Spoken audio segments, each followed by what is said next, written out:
नमस्ते सर। हजुर मेरो कम्प्लेन भएर आएको है सर। के कम्प्लेन गर्नु?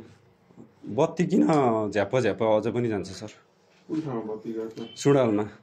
सुडालमा आज तपाईको बुस कटिङको लागि एकछिन मेन्टेनेन्स लागिरहेको छ। हिजोसम्म पनि तपाईको बत्ती गइरहेको हुन्छ दिउँसभरि। के हुँदैन बसेर कुरा गरौँ न। मेरो कामै यही हो सर। म एउटा सामाजिक अभियन्ता हुँ। म एउटा ग्राहक पनि हुँ। हेर्नु त्यो हैसियतले पनि म तपाईसँग कुरा गर्न आएको है। बत्ती चाहिँ किन जान्छ ल भन्नु त? बत्ती तपाईको गएको बिहान एकछिन तपाईको अहिले तिहारको बेलाको लागि हजुर अलि बुस कटिङहरु तिहारमा डिस्टर्ब नहोस् भनेर 1 घण्टा हामी बुस कटिङको लागि काटेको। त्यसपछि त अरु कुन समय बत्ती गएछ त? पहिला पनि जान्थ्यो। एउटा त्यो जेन्जी आन्दोलन भयो नि जुन दिन, त्यसको 1 हप्तासम्म गएन। सायद त्यहाँ डरले प्रशासनिक त्रुटि भएन होला तपाईको हैन। तर अहिले तपाईहरुको प्रशासनिक त्रुटिहरु धेरै हुन थाल्यो के सर? यस्तो छ कि तपाईको जेन्जी आन्दोलनसँग लाइनको कुनै सरोकार छैन। नत्र त्यो बेलामा चाहिँ एकदम आनन्दसँग जानी लाइन अहिले चाहिँ झन् बढी तपाईहरु झन् एउटा बसिरहनु सिटमा बसेपछि चाहिँ झन् त्यो किन जानी त? त्यो चाहिँ भन्नु न। किन गा छैन तपाईको? अझ गा छैन नभनेर ऊ पन्छिन नखोज्नुस् न। हिजो पनि गा छ, अस्ति पनि गा छ, झन् अस्ति पनि गा छ, सुडालमा गा छ, दिउँसो गा छ। तपाईलाई म टाइम दिउँ?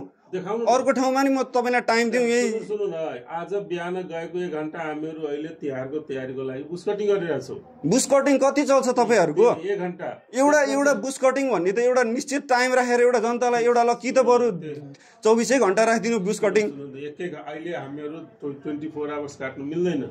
तपाईको यो भएन के सर? यो हुँदै भएन ल। पहिला जस्तै भएन यो। तपाईको अघोषित लोड सेडिङ जस्तो भएन। सानै जस्तो पनि लोड सेडिङ। मान्छेको काम हुन्छ। अहिले तपाईको झन् दिउँसोमा काम हुन्छ कि हुँदैन?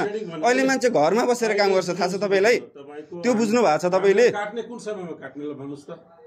आखिर तपाईको लाइन मेन्टेनेन्स गरेन भने त्यो लाइनको एउटा तपाईको दिनै काट्ने हुँदैन क्या सर? मैले भने त बरु एक दिन हामी बिदै बस्दिन्छौँ ल, कामै नगरी।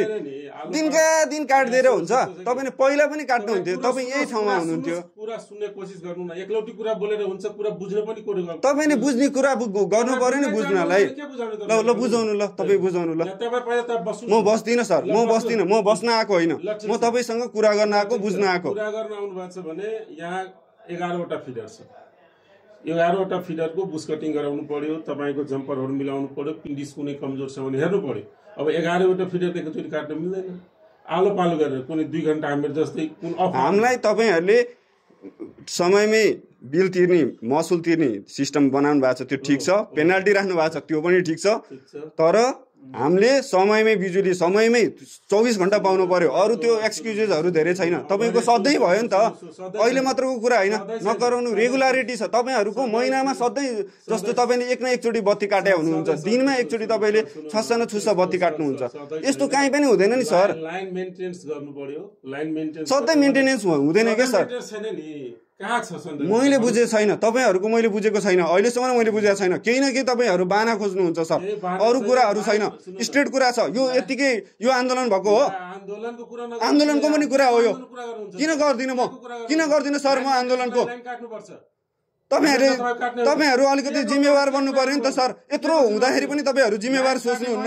लाइन मेन्टेनेन्सको लागि 1 घण्टा काट्यो त लाइन काट्नु। मान्छेहरुलाई दुःख मात्र नदिनु न यार। केही दुःखमा हामीहरु त लाइन काटेर के प्राधिकरणलाई झन् घाटा हुन्छ। हाम्रो पनि त यसबाट रेभेन्यू जेट गर्ने हो। के थाहा तपाईहरुले के गर्नुहुन्छ त भित्र सेटिङ त? भने त बुझ्ने कोसिस गर्नुस् न। त्यो त हामीलाई त नभन्नु न। हुन्छ नि यार। हामीलाई पनि बिजुली चाहियो। हो हामीहरु पनि त्यसको लागि बसेको, त्यही सेवा दिनको लागि बसेको हो। सेवा दिन बस्नेर मात्र हुँदैन, दिनु नै पर्यो नि त। हाम्रो पनि लाइन जताभावी काट्यो भने हाम्रो पनि रेभेन्यू लस हो नि त। रेभेन्यू लस हो त तपाईहरुलाई थाहा छ त, अनि किन यस्तो गर्नुहुन्छ भन्नु त? कुरा नसोच्नुस् न। ओभरहेड लाइनहरु हो, यो अन्डरग्राउन्ड लाइन त होइन नि। रुखहरु बनाउँछ, पिन्डिसहरुको एउटा आइ हुन्छ। दिनु पर्यो नि त, सूचना दिनु। सूचना हरेक चीजको सूचना दिइराछु त हामीहरु। खोइ हामीले त पाउँदैनौँ त सर। सुन्नु न, सूचना किन पाउनु न? बत्ती कतिखेर किन गएको के रिजन भन्यो भने